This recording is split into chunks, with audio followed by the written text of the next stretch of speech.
So it's kind of a partly cloudy day in Puget Sound. We just had a little spell of sunshine. It's getting to be the end of February. And they were saying that it was the first 2-day stretch that wasn't cloudy since November. See, that's what the Californians don't think about when they come here. That's Southworth over there. This is the Harper Pier. And then that is Blake Island. That is a state park out there. You can see one little sailboat. They have a whole bunch of anchorage points out there. It's a very cool place. Anchored off there a few times. And then some freighters out there waiting to go over to Seattle and offload. So Seattle is just beyond Blake Island. Well, it's 7 or 8 miles beyond across Puget Sound. So it's a cool place, this. So I'm smoking a Svenborg Danish-made pipe. Handmade. It's a lot like, the shape is really a lot like a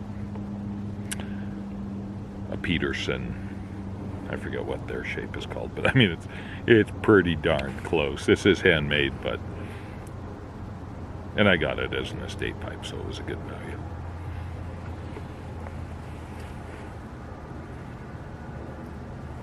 So actually there's a little bit of sunshine.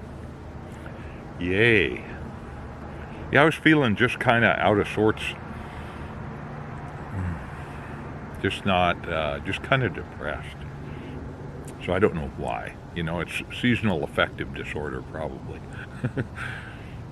For human beings living in this cloudy climate. But, oh well. It's a beautiful place, but it has its costs. So anybody from California listening to this, wanting to move to the Pacific Northwest, you mark my words. I came from Colorado. I grew up in Colorado, and very sunny there.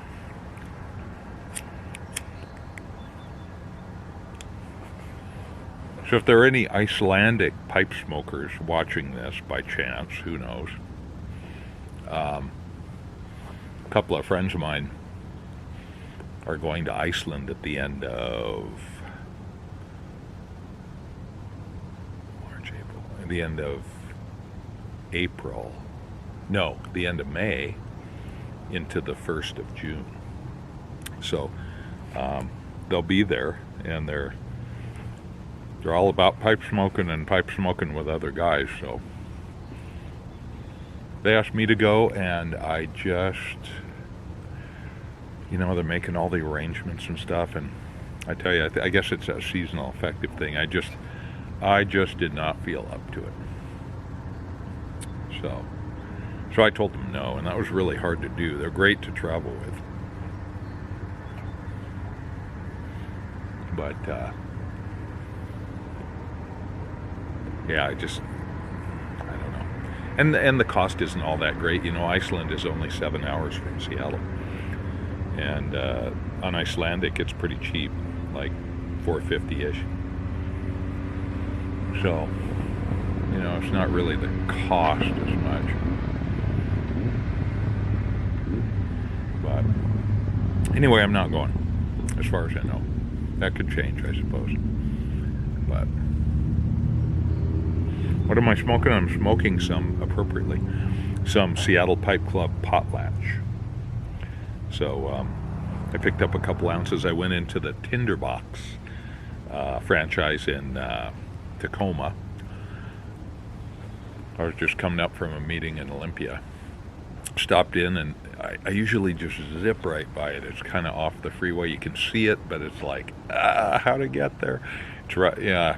So anyway, I was kind of in the mood. Traffic was monstrous on I-5, so I thought, well, I'll just stop in. So I bought a couple ounces of potlatch. I like to give the bricks and mortar a little bit of business, you know. So keep them in business. So not all that impressive a shop. I mean, it's okay. It's okay. I mean, I'm glad they're there.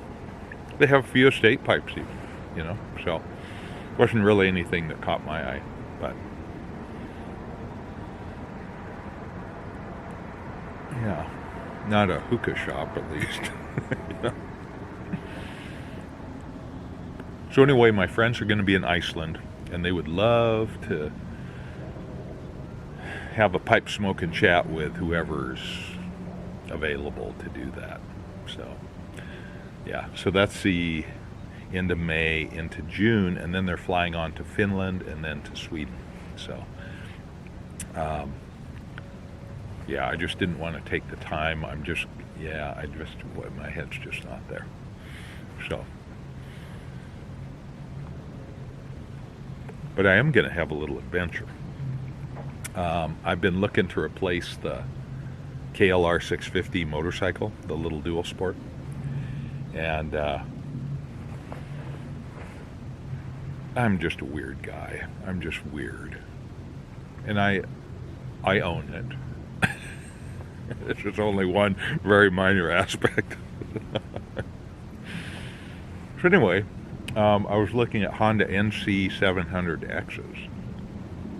The 750 is really the one to get, but they're pretty expensive. And I'm going to try the DCT, the automatic transmission. So I think that's going to be a lot of fun.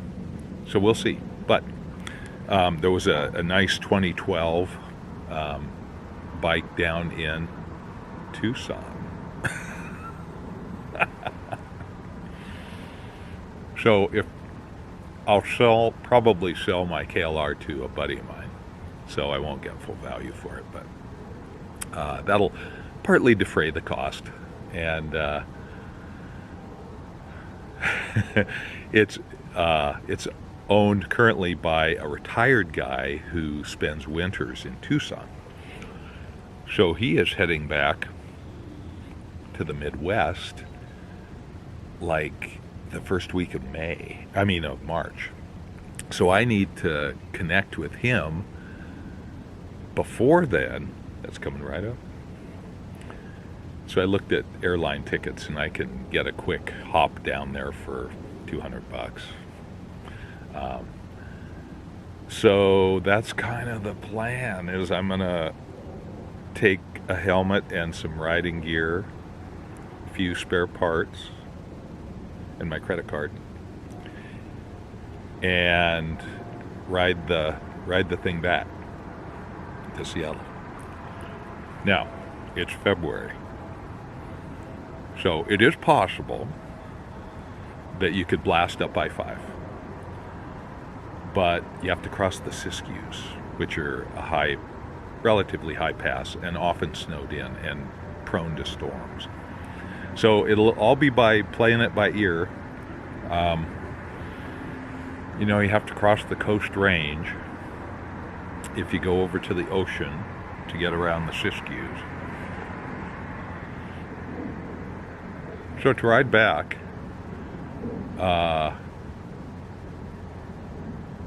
will probably take 5 to 6 days. So definitely an adventure. Am I up for it? I don't know. I don't know. We shall see. So anyway, if I do, it's unfolding almost as we speak. So who knows what's going to really happen.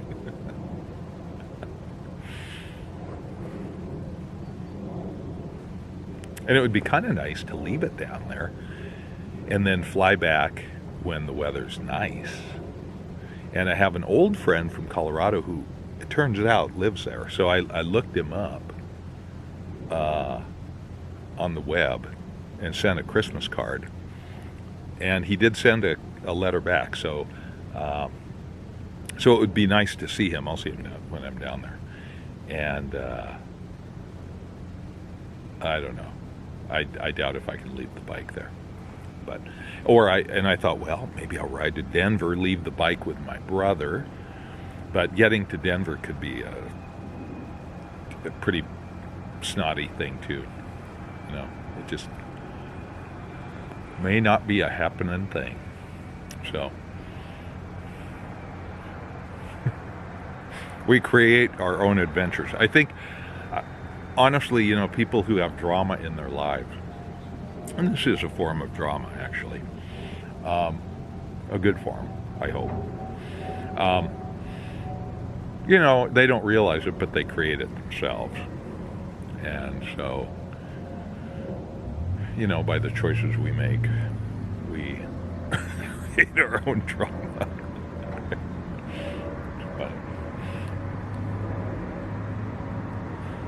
So this potlatch is pretty good. Kind of a nice sort of English mixture. Tastes like. Not super heavy on the Latakia. I like Latakia though.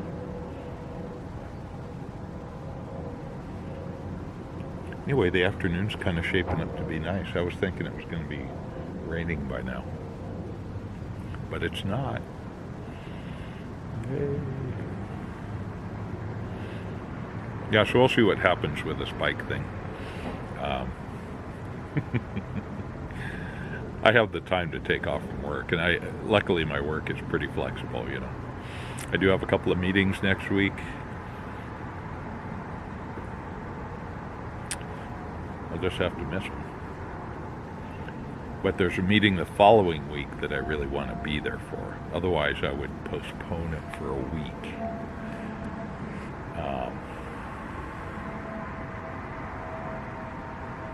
But yeah, then we wouldn't overlap, the guy who's selling it and myself.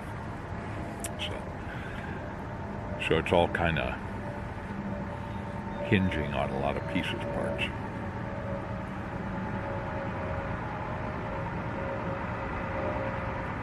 I could use a little adventure right now, actually. As long as it's not too much of an adventure. You know, if it snows, if a hurricane comes in, that becomes kind of brutal and not much of an adventure. And this bike is sight unseen. So, what could go wrong? So we'll see what happens.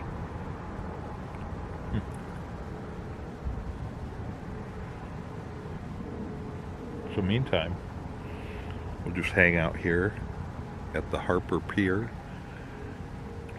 This used to be a mosquito fleet. They called it the mosquito fleet because there was all these little small ferries, turn of the century, and up to just after World War II. And they were the primary transport mechanism in Puget Sound.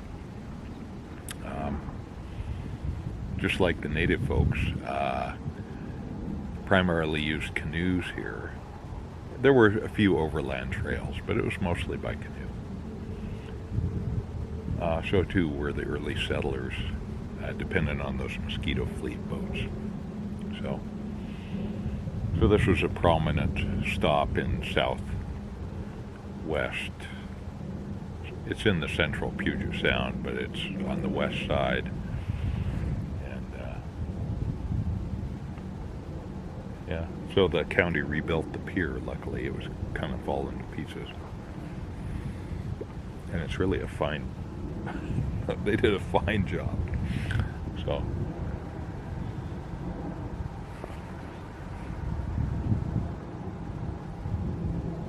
now I was going to do a matches smoke last night, but gosh darn it, work got in the way, and it just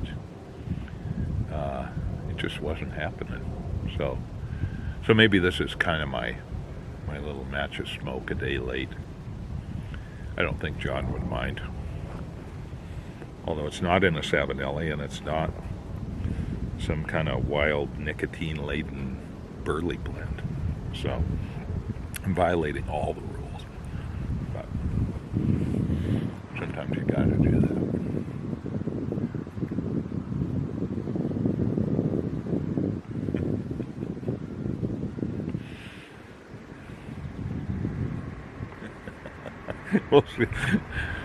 We'll see how this all shakes out. it will be interesting.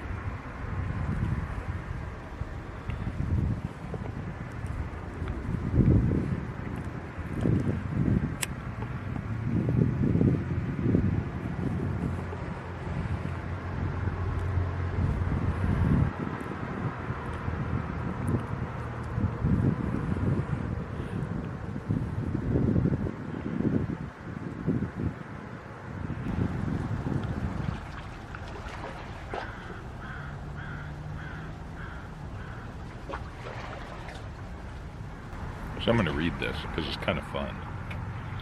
In the 1800s, the Kitsap Peninsula was a land of verdant terrain, old-growth timber, growing communities, and booming mill towns. Settlers quickly recognized the practicality of Native Americans' form of transportation, traveling unencumbered on the waters in dugout canoes and adopted water-based transport.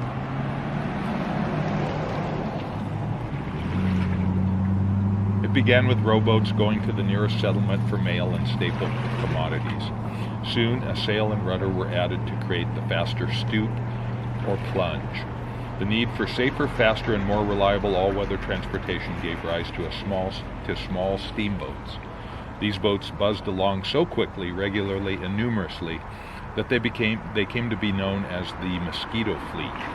The typical boat was a small wood-fueled steamer with a narrow white wooded hull and knife-sharp bow. Water transportation was instrumental in developing a robust economy in the cities and communities it grew up along the 1,157 nautical miles of shoreline. Is that just Kitsap? I don't know.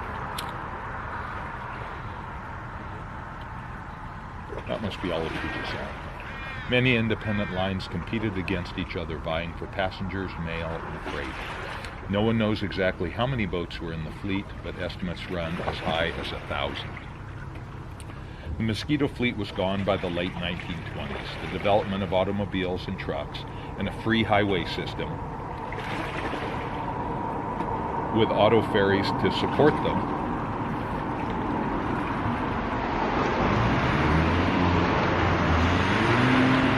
rendered the steamers uncompetitive. The boats were dismantled or discarded, ending the romantic era when the ships plied the waters of our inland sea.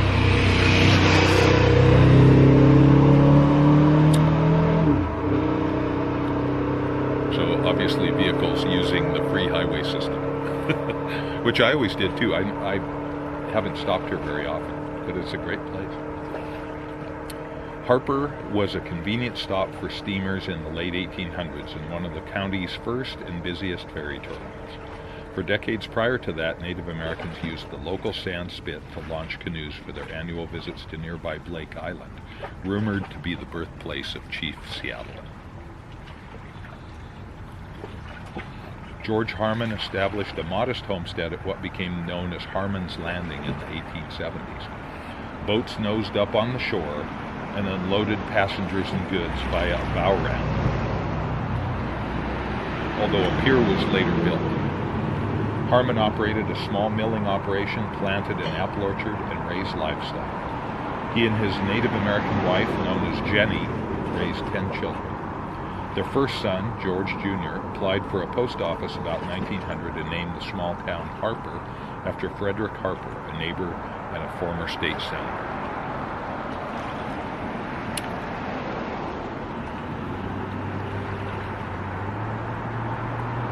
The narrow waterfront avenue featured a boardwalk just wide enough to walk along. There were a few stores and a school, so this must be ferry traffic from the Southwest area. But the mainstay of the community was the Harper Brick and Tile Factory, established by Frederick Harper. In 1899, a high-quality clay was discovered on the hill above the nearby creek and what is now Harper Park, just down the road. The factory produced 1 million bricks a month in its heyday, employing practically everybody in Harper and Southworth, some 30 employees. The clay was cut into brick shapes and transported down the hill on a little train to be baked in large kilns. A drawbridge built at the entrance to the slough, or River estuary allowed barges to load with brick and tile destined for Seattle, Tacoma, and beyond. The Harper Brick and Tile Company factory closed in 1936, and ferry service relocated to Point Southworth in the 1960s. Many homes made from Harper bricks can still be seen in Harper, Kitsap County, and throughout the region.